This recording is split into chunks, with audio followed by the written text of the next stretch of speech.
रायसेन जिले के सांची थाने में पदस्थ assistant sub inspector Raju Yadav की पुत्री दिव्या यादव ने यूपीएससी परीक्षा में 498वीं रैंक प्राप्त की है। दिव्या की इस सफलता पर पूरे रायसेन जिले में खुशी की लहर है। तो वहीं रायसेन कलेक्टर अरविंद दुबे और एसपी विकास कुमार शाहवाल ने दिव्या से मिलकर बधाई दी है। आपको बता दें कि assistant sub inspector Raju Yadav की पुत्री दिव्या यादव ने कठिन परिश्रम करके यह मुकाम हासिल किया है। इसके लिए दिव्या ने लगभग 10 घंटे रोज पढ़ाई की है। तो वहीं 4 अटेम्प्ट लेने के बाद दिव्या नर्वस होने लगी थी। तब उनके माता पिता ने दिव्या को समझाया कि प्रयास करो, सफलता जरूर मिलेगी। इस बात को ध्यान में रखते हुए दिव्या ने दिन रात मेहनत की और आज उसे सफलता हासिल हुई है। इतनी खुशी हो रही है कि मैं बता नहीं सकता आपको। और बेटी के एग्ज़ाम के लिए बेटी ने जब जब जो एग्ज़ाम के लिए मेरे से बोला तो वो मैंने उसकी सारी आवश्यकताएं समय समय पे पूरी भी करते रहा। और जब उसने 2-3 बार जो एग्ज़ाम दिया था उस एग्ज़ाम में सफलता नहीं मिली तो मैंने उसको हमेशा यही मतलब गाइड करते रहा कि आप आगे भी तैयारी करते रहो, सफलता मिलेगी।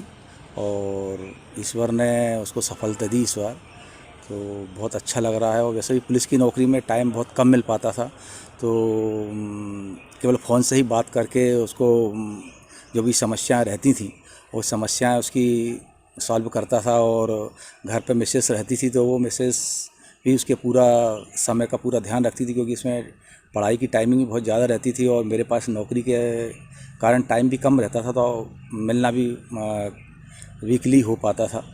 तो बड़ा अच्छा लग रहा है इस बार बेटिया ने एग्ज़ाम।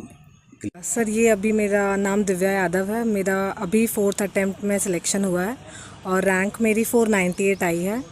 तो रहा है क्योंकि मेरे पहले 3 अटेम्प्ट्स में प्रीलिम्स क्लियर नहीं हो पाया था, तो वो थोड़ा फेलियर्स का सेटबैक था। लेकिन फिर इस अटेम्प्ट में और मेहनत करी, क्या गलतियां रही उन्हें पहचाना और फिर उस पर काम किया।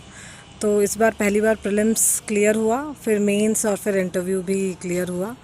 और मैंने अपना एजुकेशन मैनेट भोपाल से किया है। उसके बाद 1 साल तक जॉब भी किया था सूरत में।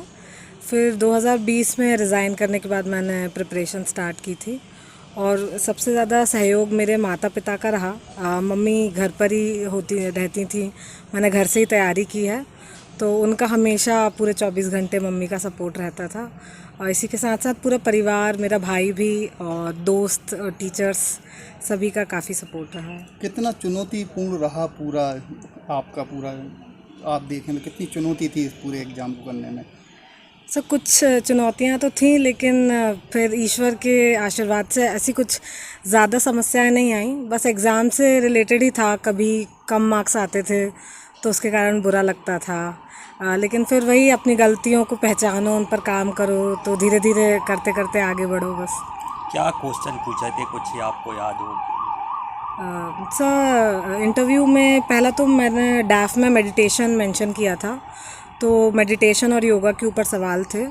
फिर पापा पुलिस में ही है तो पुलिस सेवा पर भी सवाल थे कि इसे और कैसे बेहतर किया जा सकता है और क्या रिफॉर्म्स लाए जा सकते हैं।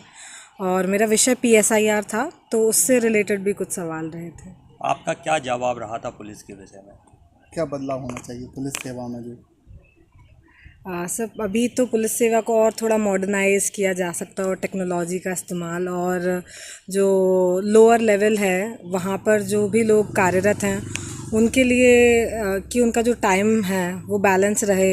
24 घंटे की ड्यूटी हो जाती है, तो कुछ इस प्रकार शिफ्ट का सिस्टम रहे कि उनको भी आराम मिल पाए, उनकी मेंटल स्ट्रेंथ भी बनी रहे और पुलिस नागरिकों की सेवा के लिए रहे, इसी प्रकार का। युवाओं के लिए कुछ संदेश जो हताश हो जाते हैं अक्सर छोटे एग्जाम में ही, आप तो यूपीएससी करी हैं, तो क्या संदेश देंगे युवाओं के लिए, किस तरीके से प्रिपरेशन वगैरह करना चाहिए? तो पहला तो ये कि कोई भी चीज़ छोटी बड़ी नहीं होती है, और यदि हमने कोई भी लक्ष्य बनाया है तो निरंतर प्रयास करने से वो ज़रूर हासिल होता है। लेकिन माता पिता के लिए एक है कि उन्हें हमेशा बच्चों का सपोर्ट करना चाहिए। जो वो पढ़ना चाहते हैं, बेटियां हों बेटे हों, उन्हें उनका समर्थन करना चाहिए। 3 बार आपका सिलेक्शन भी नहीं हो पाया और आपने जॉब भी की थी, फिर मन में कैसे विचार आया कि एक बार और इसको फाइट करना चाहिए? सर यही पेरेंट्स दोस्तों का, उन्हीं का था कि तुम कर सकती हो तो एक और बार करो, बस यही था। हार मत मानो। हाँ यस सर, हार मत मानो।